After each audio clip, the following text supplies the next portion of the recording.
It's no mystery that 2020 is one of the craziest years in the last century, and I think we're all looking for just a little bit of good news.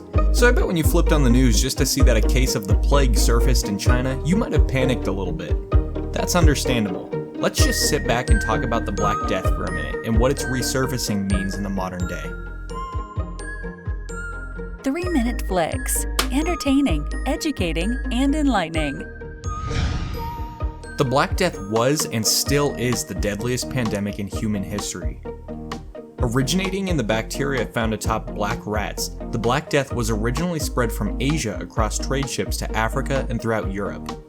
After spreading to land, the bacteria would spread as fleas chomped on humans and through the air around the infected host. With the bacteria being airborne, the disease spread incredibly quickly. After about 3 days, the host gets ill, and after just another 3 days, they die. Symptoms included fevers, vomiting, bleeding, organ failure, and painful sores that would burst and spread the plague. Kinda gross, huh?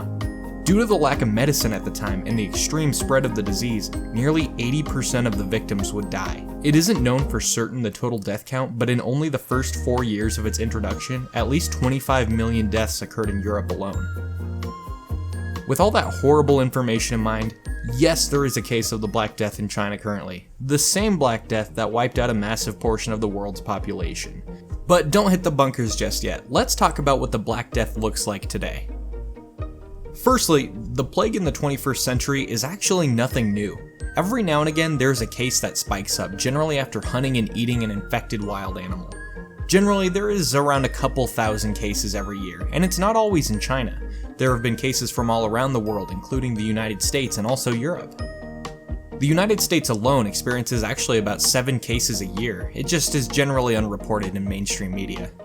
Fortunately, the Black Death also isn't nearly as deadly as it was centuries ago. We've had plenty of time to study the disease, and it can usually be treated somewhat easily with modern antibiotics. Once a case is found, the area is placed in lockdown and hunting is prohibited. Now that scientists have a good idea about how the plague is transmitted as well, it's become much easier to contain anyone who's been exposed to it. With that in mind, the plague untreated is just as deadly as ever. If an infected person doesn't seek help, they'll have a 60% chance of dying, and a good chance of spreading it to someone else around them. To round everything off, these days we're especially susceptible to bad news and headlines like "Black Plague spotted in China, we're all dead." Don't worry too much though, we've been through this before. Just about every year in fact, you just don't hear about it. We're gonna be just fine. 3-minute flicks. Don't forget to subscribe and hit the notification bell. We create new videos weekly.